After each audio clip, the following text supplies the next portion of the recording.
So hello and welcome to my channel that is economic Pathshala by doctor Ananya. आज हम बात करने वाले हैं 4th week of July economic current affairs की, जिसमें कि हमारी सबसे पहली न्यूज़ है that India's core sector growth rises to 8.4% in June, highest in the 3 months। ठीक है, तो अगर आपने मेरी वीडियो देखी हो जिसमें हमने बात की थी about the core sectors, 8 core sectors हैं हमारी इकोनॉमी में, जिसको मैंने आपको याद करने की टेक्निक भी बताई थी, that is ferns C cube. ठीक है, इसको याद करने की टेक्निक है, एफ से आपका हो जाएगा फर्टिलाइजर, ई से आपका हो जाएगा इलेक्ट्रिसिटी, आर से रिफाइनरी, एन से नेचुरल गैस, एस से स्टील, C3 मतलब 3 C's के बारे में बात हो रही है, कोल, क्रूड ऑयल एंड सीमेंट। ठीक है, तो सबसे इंपॉर्टेंट तो यही चीज़ आपको ही पता होना चाहिए, कोर सेक्टर कौन से हैं हमारी इकोनॉमी के। फिर अब न्यूज़ आती है कि 5 कोर सेक्टर्स जो हैं आउट ऑफ 8 उन्होंने नेगेटिव ग्रोथ शो की है, जिसके बावजूद हमारी जो टोटल ग्रोथ है वो है 8.4%। ठीक है, और ये जो ग्रोथ है ये हाईएस्ट है इन द 3 months। अब आप इस टेबल में देख सकते हैं, मैंने हर एक जो सेक्टर है उसमें कितनी ग्रोथ रही है उसके बारे में बताया है। जैसे कि कोल में -6 तो नेगेटिव ग्रोथ वाले हम 5 सेक्टर देख लेते हैं पहले, coal, crude oil, natural gas, fertilisers and electricity. ठीक है, और सबसे ज़्यादा हाईएस्ट ग्रोथ किन 2 सेक्टर्स की है, स्टील और सीमेंट की। ठीक है, अब आपका क्वेश्चन आएगा कि क्या हमको ये याद रखने हैं डाटा, तो मेरा जो सजेशन है वो है नहीं, यहाँ से आप बस कोर सेक्टर याद रखिए, मेजर बस चीज़ें ध्यान रखिए कि हाँ 5 सेक्टर्स में नेगेटिव ग्रोथ चल रही है, बट मंथ वाइज आपको याद करने की जरूरत नहीं है। ईयरली डाटा आपको अपने UGC नेट एग्जाम या किसी और एक कॉम्पिटिटिव एग्जाम के लिए याद रखने की जरूरत है। ठीक है, चलिए नेक्स्ट पे चलते हैं। नेक्स्ट न्यूज़ है हमारी, that is NABARD celebrated it's 44th foundation day on 12 जुलाई इन आंध्र प्रदेश। ठीक है, तो नबार्ड आप सबको पता है क्या है, national bank for agriculture and rural development. उनका 44th फाउंडेशन डे था। ठीक है, जो कि कब होता है, 12th of जुलाई को। ठीक है, और ईयर कब बना था, 1982। कौन सी कमेटी के रिकमेंडेशन पे बना था, B Sivaraman committee. This is a previous year question. ठीक है, बी शिवरमन कमेटी जो है। अच्छा, एक और चीज़ है इसमें जो कि काफ़ी बार हमारे PGT एग्जाम्स में पूछी जाती है, वो है कि क्रेफी कार्ड क्या है। तो क्रेफी कार्ड का पहले तो आप फुल फॉर्म देखिए, committee to review arrangements for institutional credit for agriculture and rural development. यानी कि जब तक नबार्ड फॉर्म नहीं हुआ था तो जो RBI थी उनके दिमाग में एक कॉन्सेप्ट आया, उन्होंने एक कमेटी बिठाई ये देखने के लिए कि लोगों को क्या क्रेडिट मिल पा रहा है एग्रीकल्चर और रूरल सेक्टर में, और क्या रूरल डेवलपमेंट हो पा रहा है। ठीक है, इसके लिए उन्होंने एक क्रेफी कार्ड यानी कमेटी बनाई 1979 में। ठीक है, किसकी रिकमेंडेशन में, यानी किसकी चेयरमैनशिप में, बी शिवरमन जी की चेयरमैनशिप में, जो कि कौन थे, फॉर्मर मेंबर, यानी कि हमारे प्लानिंग कमीशन के एक मेंबर रह चुके हैं। ठीक है, उनको बोला कि आप देखिए कि क्या एक्चुअल में हमारे यहाँ पर इंस्टीट्यूशनल क्रेडिट समझते होंगे आप, कि जो बैंक्स होते हैं या मतलब मनी लेंडर्स या आपकी फैमिली फ्रेंड्स के अलावा जो सोर्सेज है, क्या लोग उनसे क्रेडिट ले पा रहे हैं, और ले पा रहे हैं तो क्या लोगों तक वो सुविधाएं पहुंच पा रही है, नहीं। ठीक है, जिसके बाद 1981 में उन्होंने, इस कमेटी ने रिकमेंड किया कि हमें एक ऐसा बैंक बनाना चाहिए जो कि एग्रीकल्चर रूरल डेवलपमेंट की नीड्स को देखेगा। ठीक है, 1981 में उन्होंने बोला, और 1982 में नबार्ड जो है, थ्रू नबार्ड एक्ट जो है वो सेटअप हो गया। ठीक है, अगर वो एक्ट के थ्रू आया तो इसका मतलब ये क्या होगी, एक स्टैच्यूटरी बॉडी होगी। इसका हेडक्वार्टर कहाँ है, मुंबई महाराष्ट्र में है। ठीक है, और इसको ये भी काफ़ी बार पूछा जाता है क्वेश्चन कि कौन से 5 ईयर प्लान में बोला गया था नबार्ड को फॉर्म करने के। तो अगर आपको 5 ईयर प्लान्स के टाइम पीरियड याद है तो बहुत इजीली आप इसको याद रख सकते हैं। ठीक है, इनकी इनिशियल कैपिटल थी 100 करोड़, अब जो है 30,000 करोड़ है। ऑनरशिप इसमें 100% गवर्नमेंट ऑफ इंडिया की ओनरशिप है। ठीक है, और इसको रेगुलेट कौन करता है, पैसे से की रिलेटेड चीज़ है तो obviously ministry of finance relate करती हैं। और इसकी हेड जो है अभी करंट में, जब मैं आज आपको ये न्यूज़ पढ़ा रही हूँ तो आज इनके हेड है शाजी केवी। ठीक है, तो ये सारे पॉइंट्स जो हैं मैंने आपको करंट एज वेल एज जो स्टैटिक फैक्ट्स बनते थे नबार्ड के वो सारे बता दिए हैं। Graphic card is very important, किसकी कमेटी की रिकमेंडेशन में बना था ये भी इंपॉर्टेंट है। ठीक है, तो आपको ये याद रखनी है।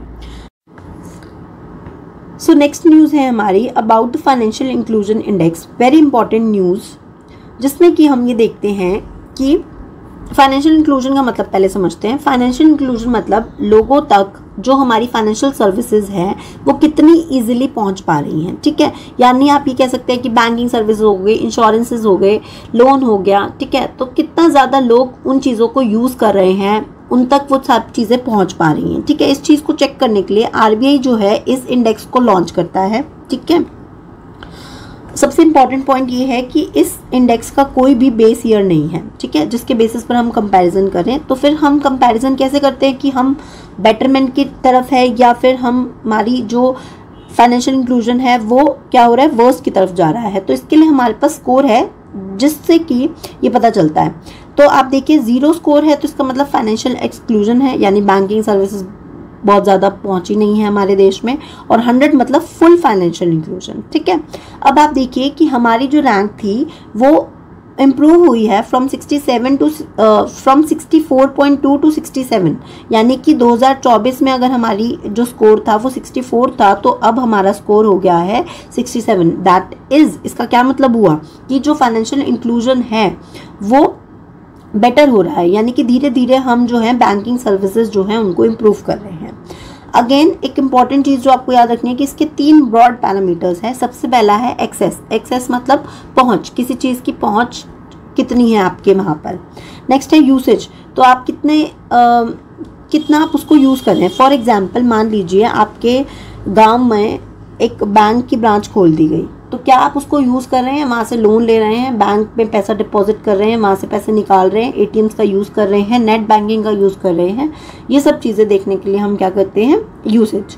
और नेक्स्ट है अफोर्डेबिलिटी, तो क्या वो जो सर्विसेज हैं वो अफोर्डेबल हैं। ऐसा ना हो कि हमें बैंक तक जाने के लिए जो है बहुत ज़्यादा जो है कॉस्ट देनी पड़ रही है या बहुत ज़्यादा टाइम और एफर्ट लग रहा है। ठीक है, तो ये सब चीज़ें तो नहीं है, इन्हीं सब बेसिस पे जो है हम चेक करते हैं। तो देखिए सबसे ज़्यादा जो वेटेज दी गई है वो यूसेज को 45%, देन एक्सेस को एंड देन अफोर्डेबिलिटी को। ठीक है, इसी के अंडर फिर हमने इंडिकेटर्स बनाए हुए हैं 97 इंडिकेटर्स, जिसके बेसिस पर हम इस इंडेक्स को रिलीज़ करते हैं। हम मतलब RBI रिलीज़ करता है। ठीक है, और हम बताते हैं कि क्या हम बेटरमेंट की तरफ है या फिर हमारी कंडीशन जो है वो वर्स हो रही है। ठीक है, नेक्स्ट न्यूज़ है दैट गवर्नमेंट अपॉइंटेड अजय सेठ एज द चेयरपर्सन ऑफ एडाई। एडाई क्या है, insurance regulatory and development authority of India. जैसे कि आपको पता होगा हर चीज़ को रेगुलेट करने के लिए एक बॉडी बनी हुई है। फॉर एग्जांपल टेलीकॉम सेक्टर को रेगुलेट करने के लिए ट्राई है। ठीक है, बैंकिंग को रेगुलेट करने के लिए RBI है। इसी तरीके से इंश्योरेंस सेक्टर को रेगुलेट करने के लिए हमारे पास क्या है, एडाई है, यानी कि insurance regulatory and development authority of India, जो कि एस्टेब्लिश हुआ था 2000 में। ठीक है, एक्ट आया था 1999 में। इसका हेडक्वार्टर कहाँ है, तेलंगाना हैदराबाद में। इसका काम क्या है, इंश्योरेंस इंडस्ट्री को रेगुलेट करना। ठीक है, ये एक ऑटोनॉमस बॉडी है। ऑटोनॉमस मतलब स्वतंत्र, किसी के अंडर नहीं आती है, इंडिपेंडेंटली काम करती है। और एक स्टैच्यूटरी बॉडी है। स्टैच्यूटरी बॉडी क्या होती है, जो कि एक एक्ट के थ्रू आती है, और एक्ट कौन सा है इसका, 1999, under the ministry of finance. ठीक है, पैसे से रिलेटेड जो भी काम है वो सारे मिनिस्ट्री ऑफ फाइनेंस के अंडर आएंगे। इसमें एक चेयरपर्सन होता है, 5 फुल टाइम मेंबर्स होते हैं और 4 पार्ट टाइम मेंबर्स होते हैं। ठीक है, ये तो हो गया स्टैटिक फैक्ट्स के बारे में। अब क्वेश्चन ये है कि गवर्नमेंट ने अपॉइंट किया है अजय सेठ को एज अ चेयरपर्सन ऑफ एडाई। ठीक है, चेयरपर्सन जो मेन एक चेयरपर्सन होता है उसको अपॉइंट किया, किसको, अजय सेठ को। ठीक है, जो कि पहले हमारे क्या थे, finance and economic affair secretary थे। ठीक है, इन्होंने किसको रिप्लेस किया है, देवाशीष पांडा को। ठीक है, पांडा जी को बोला कि आप कुछ ज़्यादा ही सुस्ती से काम कर रहे हैं, अब हम सेठ जी को बिठाएंगे। ठीक है, तो इस तरीके से याद रखना है, अजय सेठ। और कितने टाइम पीरियड के लिए, 3 इयर्स और 65 इयर्स। ठीक है, which ever is earlier. Tenure अगर आपसे पूछे कि इनका टाइम पीरियड कितने साल का, टेन्योर मतलब कितने साल ये काम करेंगे, तो 3 साल और 65 इयर्स, जो भी पहले हो जाए उस पे ये क्या करेंगे, काम करेंगे। ठीक है, उतने टाइम पीरियड के लिए काम करेंगे। Next is India celebrated income tax day, that is 24 जुलाई। 24 जुलाई को हमारी कंट्री में इनकम टैक्स डे सेलिब्रेट होता है। तो क्यों सेलिब्रेट होता है, देखो हर डे को सेलिब्रेट करने का कोई ना कोई रीज़न होता है। ठीक है, तो आपने पढ़ा होगा अपने पब्लिक फाइनेंस के उसमें कि सर जेम्स विल्सन जो थे उन्होंने 1860 में जो है इनकम टैक्स को इंट्रोड्यूस किया। क्यों इंट्रोड्यूस किया, क्योंकि 1857 में हमारी फर्स्ट वॉर ऑफ इंडिपेंडेंस हुई थी, या आप कह लीजिए कि वॉर हुई थी, जिसकी वजह से बहुत ज़्यादा फाइनेंशियल इश्यूज आ गए थे। तो ऐसा ब्रिटिशर्स ने सोचा कि क्यों ना जो भी पैसा हमारा वेस्ट हुआ है उसकी भरपाई हम इंडियन से ही करें, ठीक है। तो इसीलिए उन्होंने सबसे पहली बार जो है किसका कॉन्सेप्ट लाया, टैक्स का कॉन्सेप्ट लाया। और जेम्स विल्सन कौन थे, वो ब्रिटिशर्स के क्या थे, फाइनेंस मिनिस्टर थे वहाँ के, ठीक है। तो उन्होंने बोला कि ऐसा एक टैक्स होना चाहिए जिसको हमें इंट्रोड्यूस करना चाहिए, ठीक है। ये तो हो गया प्री हिस्टोरिक टाइम्स वाली बातें हो गई। अब जब हम आज़ाद हो गए उसके बाद क्या हुआ, हमने जो है टैक्स, इनकम टैक्स जो है एक्ट में कुछ चेंजेस करे और अपना एक टैक्स एक्ट बनाया, दैट इज़ 1922 में, ठीक है। फिर उसको लेटर ऑन फिर हमने क्या किया, थोड़ा सा अमेंडमेंट्स किए, उसमें चेंजेस करे और आज जो है मेन एक्ट जो है वो है इनकम टैक्स एक्ट 1961 का। तो ये आपको इम्पोर्टेंट याद रखना है, ये और किसने इंट्रोड्यूस किया था, ये दोनों चीज़ें इंपॉर्टेंट है। फिर कब सेलिब्रेट होता है, तो डे क्या हो गया, 24 जुलाई। अच्छा, क्वेश्चन फिर यही आता है कि वाई 24 जुलाई, तो 24 जुलाई 1860 में जो है उन्होंने इस टैक्स को इंट्रोड्यूस किया था, तो दैट इज़ वाई। इसी न्यूज़ से रिलेटेड एक और न्यूज़ जो है, न्यूज़ तो नहीं मतलब दो बॉडीज़ हैं, एक है CBDT और एक है CBIC। इसके बारे में भी आपको पता होना चाहिए। CBDT क्या है, central board of direct taxes, यानी कि जो भी टैक्सेस हम लगाते हैं डायरेक्ट टैक्सेस, जो कि जैसे फॉर एग्जांपल इनकम टैक्स हो गया, जो कि इंडिविजुअल खुद ही पे करता है, जिसके ऊपर इम्पोज होता है वही पे करता है। ऐसी बॉडी उसको रेगुलेट करने के लिए जो बॉडी बनी है वो है central board of direct taxes, ठीक है, जो कि मिनिस्ट्री ऑफ फाइनेंस के अंडर आता है। 1963 में जो है इसका एक्ट आता है और फॉर्म हुई थी ये 1/1/1964 में, ठीक है, यानी 1 जनवरी 1964 को ये फॉर्म हो गई थी। इसका हेडक्वार्टर न्यू दिल्ली में और करंट में जो इसके चेयरपर्सन है वो है रवि अग्रवाल। दूसरा बॉडी है जो कि टैक्सेस से रिलेटेड है, that is central board of indirect taxes and custom, ठीक है। ये तो हो गया डायरेक्ट टैक्सेस को डील करने के लिए, और इनडायरेक्ट टैक्सेस को डील करने के लिए क्या हो गया हमारे पास, CBIC हो गया, जिसका पुराना नाम होता था, पहले उसको बोलते थे central board of excises and custom, ठीक है। अब क्योंकि एक्साइज और एक्साइज ड्यूटीज जो हैं वो चेंज करके उसको अब हमने क्या कर दिया, इनडायरेक्ट टैक्स कर दिया, central board of indirect taxes and custom, ठीक है। ये भी किसके अंडर आता है, मिनिस्ट्री ऑफ फाइनेंस में। इसको रीनेम किया 2018 के बाद जब GST आ गया था, कि सिर्फ एक्साइज और कस्टम को नहीं देखता, सभी इनडायरेक्ट टैक्सेस को देखता है, क्योंकि हमने सबस्यूम कर दिया GST में बहुत सारे इनडायरेक्ट टैक्सेस को, तो इसलिए इसका नाम 2018 में चेंज हो गया। ये भी इंपॉर्टेंट पॉइंट है। और इसका हेडक्वार्टर न्यू दिल्ली सेम, ठीक है, और इसके चेयरपर्सन जो है वो है श्री संजय कुमार अग्रवाल, ठीक है। तो ये सारे पॉइंट्स आपको याद रखने हैं। Next and again an important scheme, बीमा सखी स्कीम, ठीक है। न्यूज़ में क्यों आई ये स्कीम, तो हमारी पुरानी है, यानी 2024 की स्कीम है, लेकिन अब ये न्यूज़ में आई है इसलिए हमें इसको पढ़ना ज़रूरी है। बीमा सखी स्कीम जो है उसमें 2 लाख वुमेन्स ने एनरोल कर लिया है, ठीक है। तो पहले हम समझते हैं कि स्कीम क्या है, फिर हम आएंगे कि न्यूज़ क्या थी, ठीक है। तो देखिए, जैसे मैंने बताया कि 9 दिसंबर 2024 को लॉन्च हुई, जिसको हम महिला कैरियर एजेंट स्कीम भी बोलते हैं। सिंपली पहले मैं आपको बता देती हूँ स्कीम में है क्या। कोई भी ऐसी वुमेन जो 18 से 70 ईयर्स की है और उसने 10वीं पास कर रखी है और वो अपनी फैमिली को कुछ सपोर्ट करना चाहती है, तो वो क्या कर सकती है, एजेंट बन सकती है। किसकी एजेंट, LIC एजेंट बन सकती है। LIC एजेंट का क्या काम होता है, LIC पॉलिसी को बेचना, ठीक है। तो इनको मिनिमम 24 पॉलिसी बेचनी है एक साल में, ठीक है, ये इनका मेन काम है, ठीक है। तो इससे फ़ायदा क्या होगा, इससे 2 फायदे होंगे। फ़ायदा नंबर 1 कि जो भी लोग हैं उनको हम क्या करना चाहते हैं, इंश्योरेंस से कवर करना चाहते हैं, ठीक है। अच्छा, आपके लिए एक क्वेश्चन मैं छोड़ के जा रही हूँ इसी न्यूज़ के साथ कि what is the target of insurance company, that is insurance for all जो है, इसका टारगेट क्या है रखा है सरकार ने, 2000 एंड व्हाट, ठीक है। ये आप मुझे बताएंगे इन द कमेंट बॉक्स। उसके बाद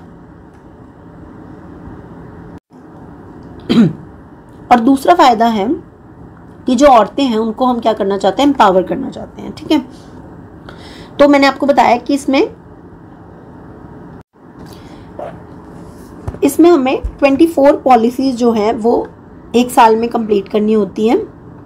जिसके साथ हमें क्या मिलता है, स्टाइफंड मिलता है। जैसे पहला साल आपको 7,000 पर मंथ स्टाइफंड मिलेगा, फिर सेकेंड ईयर जो है अगर आपने 65% पॉलिसीज बेच ली हैं तो आपको 6,000 पर मंथ मिला करेगा, और थर्ड ईयर में 5,000 पर मंथ जो है आपको मिलेंगे। ठीक है, अब इसके बाद क्या है, तो फ़ायदा क्या है, तो फ़ायदा ये है कि अगर आप 3 साल तक काम करते हैं तो आपको जो है एज अप्रेंटिस ब्रांच ऑफिसर जो है उसका टैग दे सकते हैं, यानी सिंपली आप LIC के एम्प्लॉय बन जाएंगे, बाद में आपको रिक्रूट कर लेंगे LIC के एम्प्लॉय के तौर पे। लेकिन जब तक आप ये बीमा सखी स्कीम में काम कर रहे हैं for the 3 years you are not a LIC employ. ठीक है, आप सिर्फ उनके एक एजेंट हैं, लेकिन आप LIC के एम्प्लॉय नहीं हैं, इस बात का भी आपको ध्यान रखना है। अच्छा, ये स्कीम ओनली फॉर वुमेन है, और जिनकी एज क्या होगी 18 से 70 साल होगी, उनके लिए ही सिर्फ एप्लीकेबल है। ठीक है, तो इस फाइनेंशियल ईयर 2024-25 में टोटल 62.36 करोड़ स्टाइफंड जो हैं लोगों को दे चुके हैं, जिसमें कि एट प्रेजेंट आप देखें तो अच्छा कितनी वुमेन्स जो हैं, ओवर 2 लाख वुमेन्स जो हैं वो बीमा सखी जो योजना है उसके अंदर एनरोल कर चुकी हैं। ठीक है, तो ये बहुत इंपॉर्टेंट स्कीम है, आपको इसको ध्यान रखना है कि 2024 में दिसंबर में आई थी। आपने कहीं बार एड्स भी देखी होगी, अगर आप यूट्यूब देखते हैं तो कई बार ऐड भी आती है इसकी बीमा सखी योजना की। ठीक है, okay, moving to the next news, US to withdraw from UNESCO again. ठीक है, ऑल्दो इतनी इंपॉर्टेंट न्यूज़ नहीं थी, बट स्टिल मुझे लगा आपको बता देना चाहिए, क्योंकि यहाँ पर एक इंटरनेशनल ऑर्गेनाइजेशन आ गया। आई वांट कि आपको इसके बारे में पता होना चाहिए। पहले तो यूनेस्को की full form United Nation Educational Scientific and Cultural Organisation. ठीक है, पढ़ाई, साइंस और कल्चर से रिलेटेड है।